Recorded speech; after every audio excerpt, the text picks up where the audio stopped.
নমস্কাৰ আপোনালোকে চাই আছে অন্য মই বাহুল ইছলাম। এই মুহূৰ্তত দিবলৈ ওলাইছে ডাঙৰ খবৰ। মিয়া মুছলমানক কেন্দ্ৰ কৰি ৰাজ্যৰ মুখ্যমন্ত্ৰী ডক্টৰ হিমন্ত বিশ্ব শৰ্মা আজি এক বিশেষ মত পোৱা কৰিছে। তেওঁ কৈছে যে দিনে দিনে ইমানেই বৃদ্ধি পাবলৈ ধৰিছে মিয়া মুছলমানৰ জনসংখ্যা যে মাজুলীৰ দৰে এটা জিলাত 1% বৃদ্ধি পাইছে মিয়া মুছলমানৰ জনসংখ্যা। সেয়া যদি অসমত এনেদৰে বৃদ্ধি পাবলৈ ধৰে মিয়া মুছলমানৰ জনসংখ্যা, তেন্তে অসমত এক ডাঙৰ সমস্যা হ'ব বুলি এক বিশেষ মত পোৱা কৰিছে ৰাজ্যৰ মুখ্যমন্ত্ৰী ডক্টৰ হিমন্ত বিশ্ব শৰ্মা। তেওঁ কৈছে যে অসমত দিনে দিনে ইমানেই বৃদ্ধি পাবলৈ ধৰিছে যে মিয়া মুছলমানৰ জনসংখ্যা মাজুলীৰ দৰে এটা জিলাত 1% বৃদ্ধি পাইছে মিয়া মুছলমানৰ জনসংখ্যা, আৰু অসমত অসমীয়াৰ দৰে এক বৃহৎ জনগোষ্ঠীলৈ ৰূপান্তৰিত হৈ পৰিব মিয়া মুছলমান। সেয়ে এইটো এটা চিন্তাৰ বিষয় বুলি এক বিশেষ মত পোৱা কৰিছে ৰাজ্যৰ মুখ্যমন্ত্ৰী ডক্টৰ হিমন্ত বিশ্ব শৰ্মা। এই মুহূৰ্তত দিবলৈ ওলাইছে ডাঙৰ খবৰ। মিয়া মুছলমানক কেন্দ্ৰ কৰি ৰাজ্যৰ মুখ্যমন্ত্ৰী ডক্টৰ হিমন্ত বিশ্ব শৰ্মা এক বিশেষ মত পোৱা কৰিছে।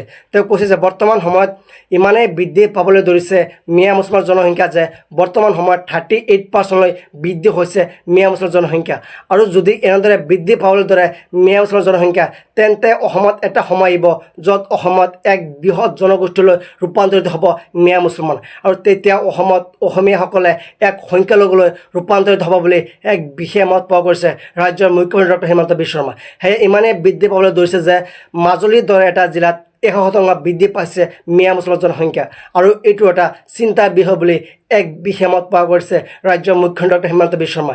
এই মুহূৰ্তত দিবলৈ ওলাইছে এটা ব্ৰেকিং নিউজ। অসমত মিয়া মুছলমানক কেন্দ্ৰ কৰি ৰাজ্যৰ মুখ্যমন্ত্ৰী ডক্টৰ হিমন্ত বিশ্ব শৰ্মা এক ডাঙৰ বিস্ফোৰক মত পোৱা গৈছে।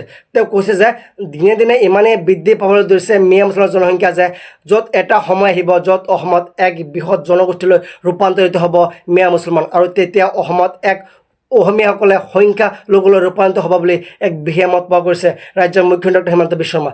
সেয়ে বৰ্তমান সময়ত মাজুলীৰ দৰে এটা জিলাত 1% বৃদ্ধি পাইছে মিয়া মুছলমানৰ জনসংখ্যা। সেয়ে এইটো এটা চিন্তাৰ বিষয় বুলি এক বিশেষ মত পোৱা কৰিছে ৰাজ্যৰ মুখ্যমন্ত্ৰী ডক্টৰ হিমন্ত বিশ্ব শৰ্মা, আৰু ইয়াৰ বাবে এক বিশেষ ব্যৱস্থা কৰিব বুলি ৰাজ্যৰ মুখ্যমন্ত্ৰী ডক্টৰ হিমন্ত বিশ্ব শৰ্মা এক বিশেষ মত পোৱা কৰিছে।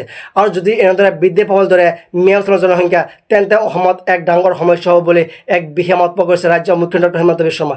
আৰু ইয়াৰ পৰা কেনেকৈ অসমীয়া লোকসকলক পৰিত্ৰাণ কৰিব পাৰে আৰু কেনেকৈ মিয়া মুছলমানৰ পৰা অসমীয়া লোকসকলক বচাব পাৰে, তেনে এক বিশেষ ব্যৱস্থা কৰিব ৰাজ্যৰ মুখ্যমন্ত্ৰী ডক্টৰ হিমন্ত বিশ্ব শৰ্মা।